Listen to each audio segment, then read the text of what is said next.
नमस्कार मित्रांनो, श्री स्वामी समर्थ। हा व्रत केल्यामुळे अखंड सौभाग्य, आनंद आणि सुखांची प्राप्ती होते। पौराणिक मान्यतेनुसार या दिवशी सौभाग्यवती स्त्रिया नवऱ्याच्या दीर्घ आयुष्यासाठी आणि आरोग्यदायी जीवनासाठी, त्याचबरोबर समृद्धीसाठी वटवृक्षाची पूजा करतात। त्याचबरोबर व्रतकथा ऐकून पूजा अर्चना करतात। हे व्रत केल्यामुळे सौभाग्यवती स्त्रियांच्या सर्व मनोकामना पूर्ण होतात। प्रिय मित्रांनो, वटवृक्षाच्या लटकणाऱ्या फांद्या सावित्री देवीचे रूप मानले जाते। सावित्री देवीच्या कृपेनेच सौभाग्यवती स्त्रियांच्या पतीला दीर्घायुष्य आणि त्यांना वेगवेगळ्या कामांमध्ये यश मिळत असते। मूल बाळ, समृद्धी, आनंद, सर्व प्रकारचे सुख अशा सौभाग्यवती स्त्रीच्या कुटुंबाला मिळत असतात। तर मित्रांनो, आज मी तुम्हाला वटपौर्णिमेची संपूर्ण व्रतकथा सांगणार आहे, जी कथा तुम्ही सर्वांनी पूर्ण मनोभावे, आदराने आणि भक्तिभावाने ऐकावी। वटसावित्रीच्या दिवशी निर्जला उपवास करणाऱ्या, नवऱ्याच्या दीर्घायुची कामना करणाऱ्या सर्व माता भगिनींना माझा सादर प्रणाम आहे। प्राचीन काळामध्ये भद्र देशात अश्वपती नावाचा राजा राज्य करत होता। अनेक वर्षे पूजा अर्चना केल्यानंतर त्यांना एक मुलगी झाली। त्यांनी त्या मुलीचे नाव सावित्री ठेवले। सावित्री राजाची एकुलती एक मुलगी होती। सावित्री मोठी झाल्यानंतर अत्यंत तेजस्वी आणि सुंदर बनली, परंतु सावित्रीच्या लग्नासाठी तिच्या वडिलांना योग्य वर सापडत नव्हता। या गोष्टीबद्दल दुःखी होऊन राजाने सावित्रीला स्वतःवर निवडण्यास सांगितले।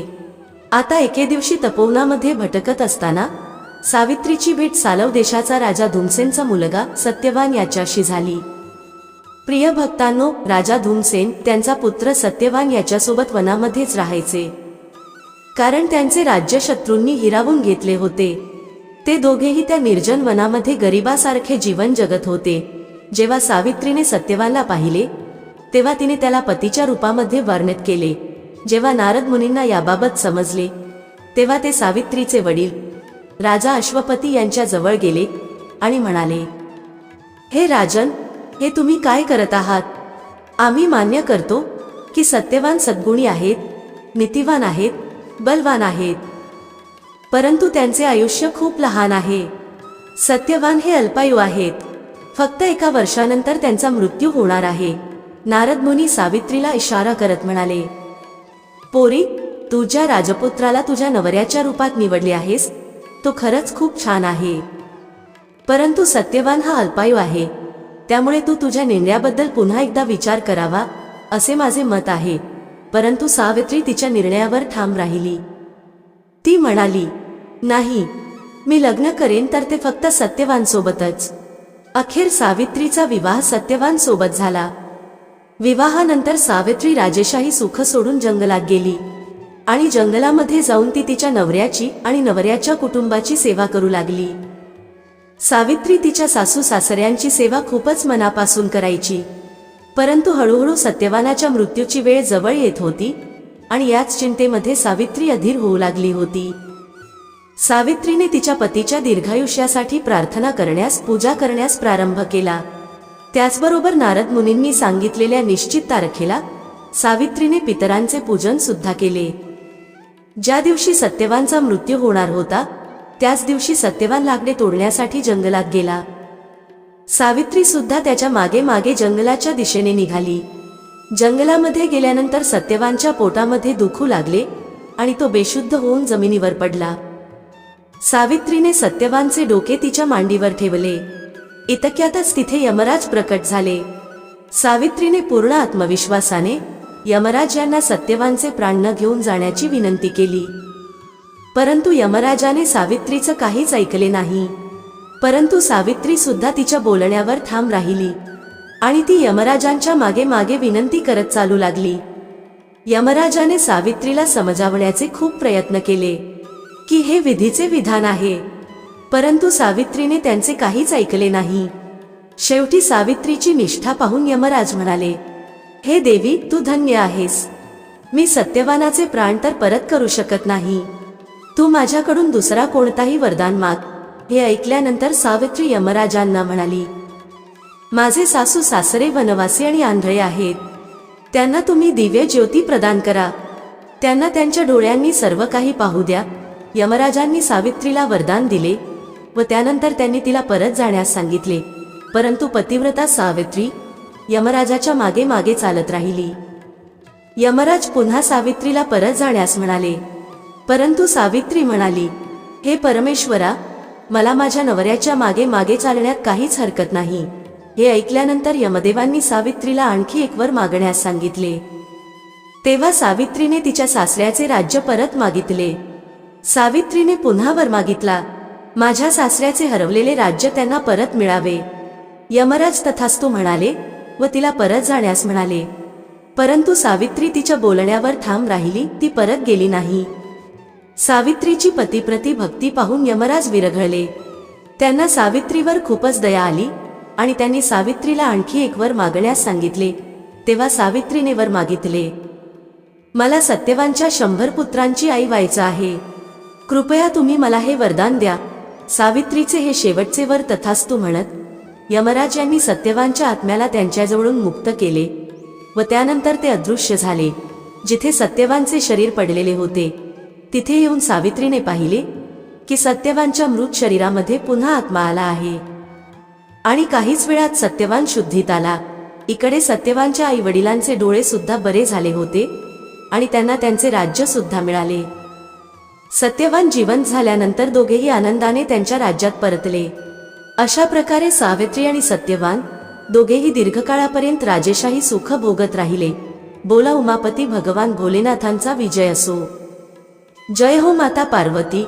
प्रिय भक्तांनो, ही व्रतकथा तेव्हापर्यंत पूर्ण होत नाही जेव्हापर्यंत अमर सुहाग, गाय माता, श्री गणेश आणि तपशी लपशी या पंचकथांचा श्रवण केल्या जात नाही.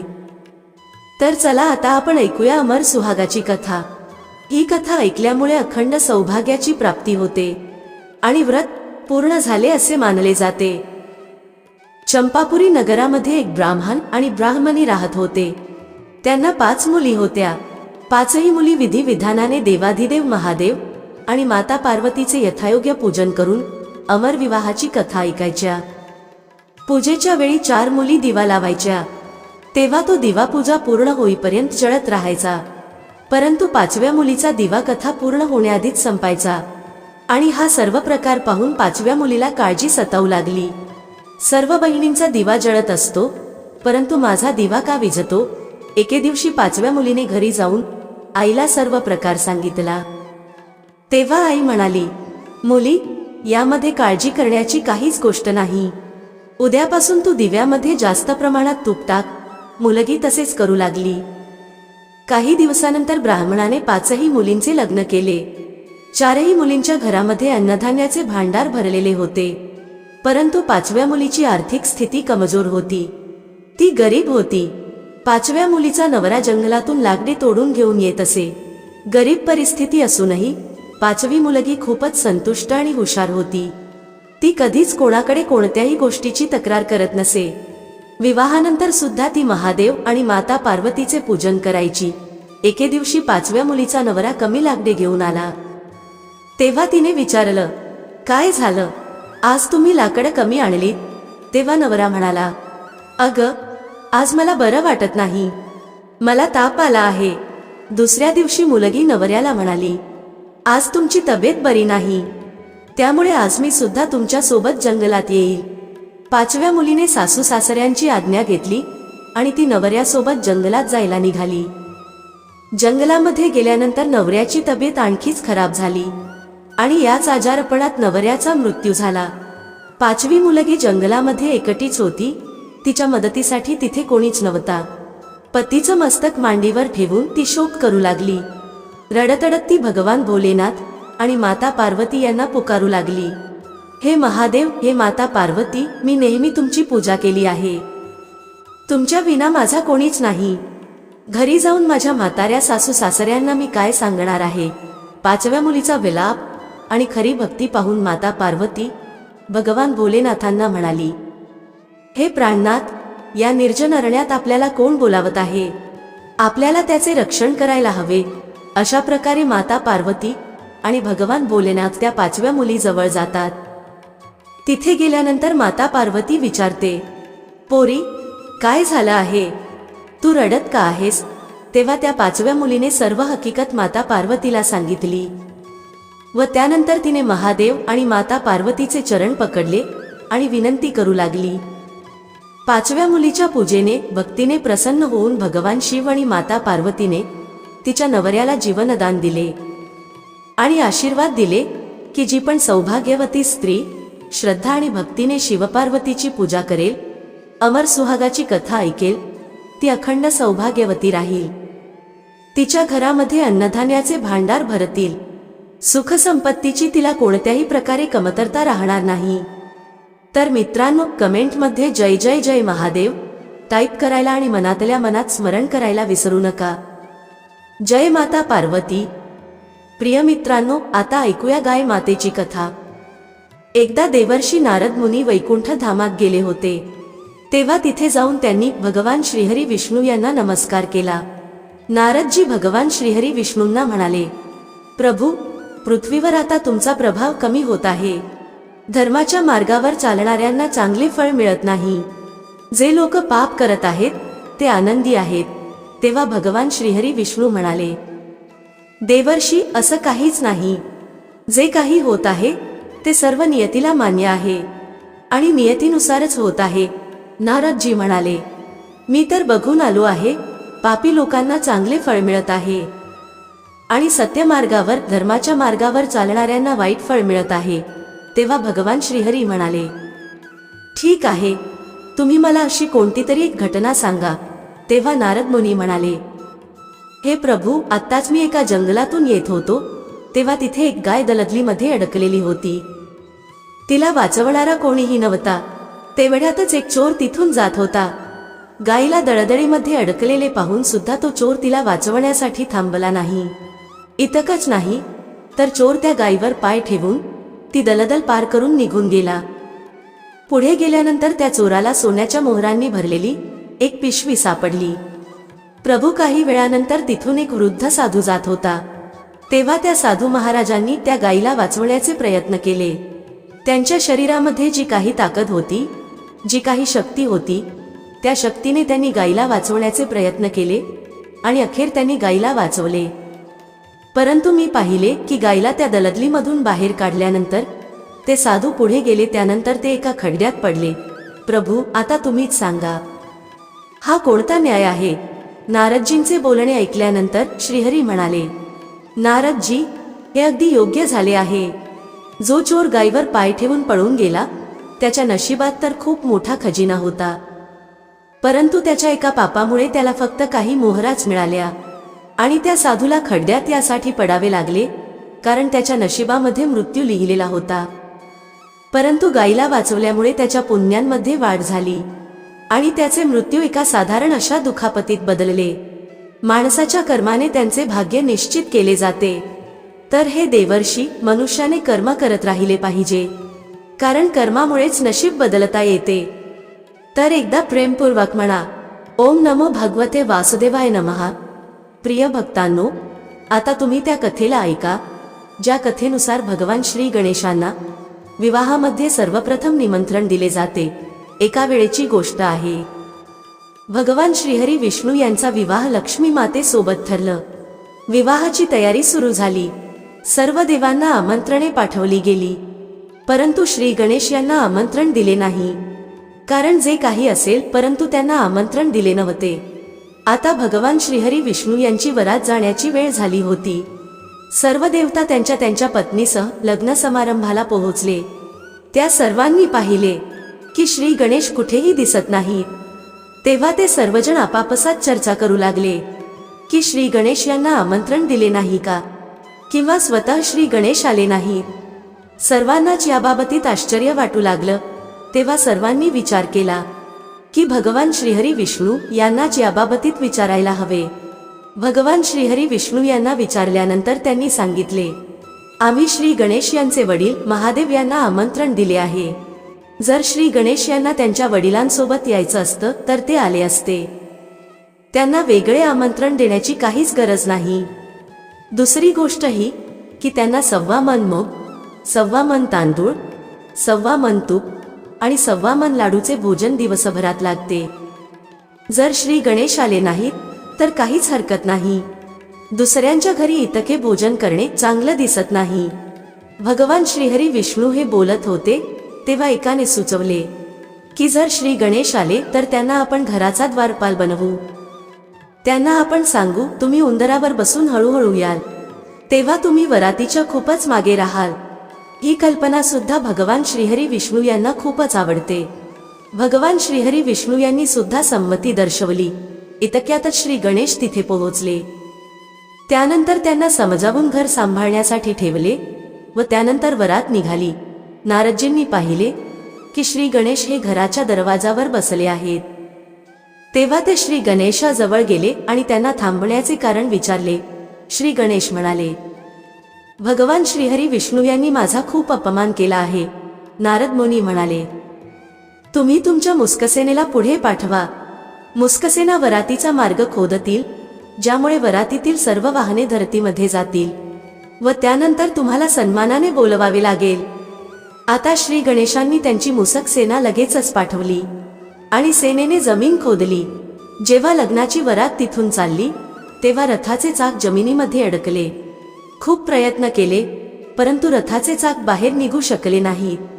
सर्वांनी ज्यांचा त्यांचा उपाय केला परंतु त्याचा काहीच उपयोग झाला नाही. इतकंच नाही तर चाक आता ठिकठिकाणी तुटायला लागले होते. कोणालाच काहीच समजत नव्हतं की आता काय करावे. तेव्हा नारद मुनी म्हणाले, तुम्ही श्री गणेशाचा अपमान करून योग्य केले नाही. जर तुम्ही त्यांना सन्मानाने घेऊन आलात तर तुमचे कार्य सिद्ध होऊ शकते आणि हे संकट टळू शकते. भगवान भोलेनाथांनी त्यांचे दूत नंदी यांना श्री गणेश यांना आणण्यासाठी पाठवले. त्यानंतर श्री गणेश यांचे आदर सन्मानाने पूजन करण्यात आले व तेव्हा कुठे रथाचे चाक बाहेर निघाले. आता रथाचे चाक बाहेर तर निघाले होते परंतु ते तुटलेले होते आणि मग त्यांना दुरुस्त कोण करणार. तेव्हा सर्वांनी पाहिले की शेजारच्याच शेतामध्ये एक सुतार काम करत होता. त्याला बोलवण्यात आले. सुताराने त्याच्या कार्याला आरंभ करण्यापूर्वी श्री गणेशाय नमः असं मनातल्या मनात म्हणून श्री गणेशाची त्याने आराधना केली आणि काही वेळातच सुताराने रथाचे सर्व चाक दुरुस्त केले. त्यानंतर तो सुतार म्हणू लागला, हे देवतांनो, तुम्ही सर्वप्रथम गणेशाची पूजा केली नसेल आणि म्हणूनच तुमच्यावर हे संकट आले असेल. मी तर मूर्ख आणि अडाणी आहे, परंतु तरी सुद्धा आम्ही सर्वप्रथम गणेशाला वंदन करतो, त्यांची पूजा करतो, त्यांचे ध्यान करतो. तुम्ही तर देवता आहात, तरी सुद्धा तुम्ही श्री गणेशाला कसे विसरलात. आता तुम्ही सर्वजण जय श्री गणेश बोलून पुढे जावा. तुमचे सर्व कार्य अगदी सफल होतील आणि तुमच्यावर कोणत्याही प्रकारे संकट येणार नाही. त्यानंतर जय श्री गणेश बोलून लग्नाची वरात तिथून पुढे निघाली आणि भगवान श्रीहरी विष्णू यांचा माता लक्ष्मी सोबत विवाह संपन्न झाला. सर्वजण सुखरूप घरी परत आले. हे श्री गणेश, तुम्ही भगवान श्रीहरी विष्णू यांचे कार्य ज्या प्रकारे सफल केले त्याच प्रकारे सर्वांचे कार्य सफल होऊ द्या. बोला जय जय जय श्री गणेश. एके दिवशी भगवान श्री गणेशांनी पृथ्वीवरील मनुष्यांची परीक्षा घेण्याचा विचार केला. ते वेषांतर करून पृथ्वीवर आले आणि भ्रमण करू लागले. त्यांनी एका बालकाचे रूप धारण केले होते. त्यांनी एका हातामध्ये एका चमच्यामध्ये दूध घेतले आणि दुसऱ्या हातामध्ये एक चिमूटभर तांदूळ घेतले. सोबतच ते आवाज देत चालले होते, कोणीतरी माझ्यासाठी खीर बनवा, कोणीतरी माझ्यासाठी खीर बनवा. परंतु कोणीही त्यांच्याकडे लक्ष देत नव्हता. इतकंच नाही तर लोक त्यांच्यावर हसत होते. श्री गणेश एका बालकाचे रूप धरून करून एका गावातून दुसऱ्या गावात चालले होते आणि जाताना ते सारखं लोकांना आवाज देत होते की मला कोणीतरी खीर बनवून द्या. परंतु कोणीही खीर बनवायला तयार नव्हता. सकाळची संध्याकाळ झाली. श्री गणेश भ्रमण करत होते. एक म्हातारी आई होती जी संध्याकाळच्या वेळेला तिच्या झोपडीच्या बाहेर बसली होती. तेव्हा श्री गणेश हाका मारत तिथून चालले होते की मला कोणीतरी खीर बनवून द्या. म्हातारी आई खूपच कोमळ हृदयाची स्त्री होती. ती म्हणाली, बाळा, मी तुझी खीर बनवून देते. श्री गणेश म्हणाले, आई, माझ्याकडे जे दूध आणि तांदूळ आहे ते घेण्यासाठी तुझ्या घरातून काहीतरी पातेलं आण. म्हातारी आई जेव्हा एक वाटी घेऊन झोपडीतून बाहेर आली तेव्हा श्री गणेश म्हणाले, तुझ्या घरामध्ये सर्वात मोठा असणारा भांडा घेऊन ये. बालकाचे असे बोलणे ऐकून म्हातारी आई थोडी आश्चर्यचकित झाली. परंतु पुढच्याच क्षणी तिने विचार केला, काहीच हरकत नाही, लहान मुलगा आहे, त्याचा मन राखते. व त्यानंतर म्हातारी आई घरामध्ये जाऊन तिच्या घरातील सर्वात मोठे पातेलं घेऊन बाहेर आली. श्री गणेश यांनी चमच्यातून दूध पातेल्यामध्ये टाकण्यास सुरुवात केली. तेव्हा म्हातारी आईच्या आश्चर्याला सीमा राहिली नाही. जेव्हा तिने पाहिले की दुधाने सर्व पातेलं भरले आहे, एका मागोमाग एक भांडी ती झोपडीमधून बाहेर काढू लागली आणि त्यामध्ये श्री गणेश दूध टाकत राहिले. अशा प्रकारे घरातील सर्व भांडी दुधाने भरून गेली. श्री गणेश म्हाताऱ्या आईला म्हणाले, मी आंघोळ करून येतो, तेव्हापर्यंत तू खीर बनव, मी आल्यानंतर खीर खातो. म्हातारी आई म्हणाली, मी एवढ्या खिरीचं काय करणार आहे? तेव्हा श्री गणेश म्हणाले, आई, पूर्ण गावाला आमंत्रित कर. म्हाताऱ्या आईने खूपच प्रेमाने मनोभावे खीर बनवली. खिरीचा आल्हाददायक सुगंध चारही बाजूला पसरला. खीर बनवून झाल्यानंतर म्हातारी आई गावातील प्रत्येक घरामध्ये जाऊन खीर खाण्यासाठी आमंत्रण देऊ लागली. लोक म्हाताऱ्या आईवर हसत होते, म्हणत होते, म्हातारीच्या घरात खायला अन्नाचा एक दाणा नाही आणि ही पूर्ण गावाला खीर खाण्यासाठी आमंत्रित करत आहे. लोकांना यामध्ये आश्चर्य वाटत होतं, कारण पूर्ण गावांमध्ये खिरीचा मधुर सुगंध पसरला होता. त्यामुळे उत्सुकतेने लोक म्हाताऱ्या आईच्या झोपडीत जवळ आले.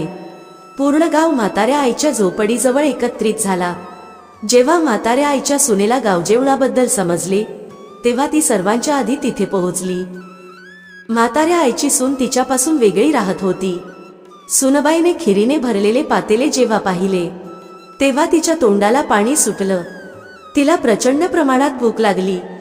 तिने एका वाटीमध्ये खीर काढली आणि दरवाजामागे बसून खाण्याची तयारी करू लागली. यामध्येच खिरीचा एक थेंब खाली पडला आणि श्री गणेश यांना तोच भोग लागला आणि ते प्रसन्न झाले. पूर्ण गावाला खीर खाऊ घातल्यानंतर म्हातारी आई पुन्हा तिच्या झोपडीत परतली. तेव्हा तिने पाहिले की तो बालक परत आला होता. म्हातारी आई म्हणाली, बाळा, खीर तयार आहे, तू खीर खाऊन घे. श्री गणेश म्हणाले, आई, मी तर खीर कधीच खाल्ली आहे. खीर खाऊन माझं पोट अगदी गच्च भरले आहे. मी तृप्त झालो आहे. आता तू खीर खा, तुझ्या कुटुंबाला आणि गावाला खायला दे. म्हातारी आई म्हणाली, ही खीर तर खूप जास्त आहे. सर्वांचं पोट भरल्यानंतर सुद्धा ही खीर शिल्लक राहणार आहे. मग शिल्लक राहिलेल्या खिरीचं मी काय करणार आहे? तेव्हा श्री गणेश म्हणाले, जी खीर शिल्लक राहील ती खीर रात्री तुझ्या घराच्या चारही कोपऱ्यात ठेव. म्हाताऱ्या आईने तसेच केले. जेव्हा पूर्ण गावाने पोटभरेपर्यंत खीर खाल्ली, तरी सुद्धा खूप मोठ्या प्रमाणात खीर शिल्लक राहिली होती. त्या खिरीचे भांडे म्हाताऱ्या आईने तिच्या घराच्या चारही बाजूला ठेवले. सकाळी उठून तिने पाहिले, पातेल्यामध्ये खिरीच्या ठिकाणावर हिरे, मोती, सोने, चांदी भरले आहेत. हा सर्व प्रकार पाहून म्हातारी आई खूपच आनंदित झाली. अशा प्रकारे तिची सर्व गरिबी संपून गेली आणि ती आरामाने राहू लागली. म्हाताऱ्या आईने श्री गणेशाचं खूप मोठं मंदिर बांधलं आणि मंदिरासमोर एक खूप मोठा तलाव सुद्धा बांधला. अशा प्रकारे त्या म्हाताऱ्या आईचं नाव दूर दूरपर्यंत प्रसिद्ध झालं.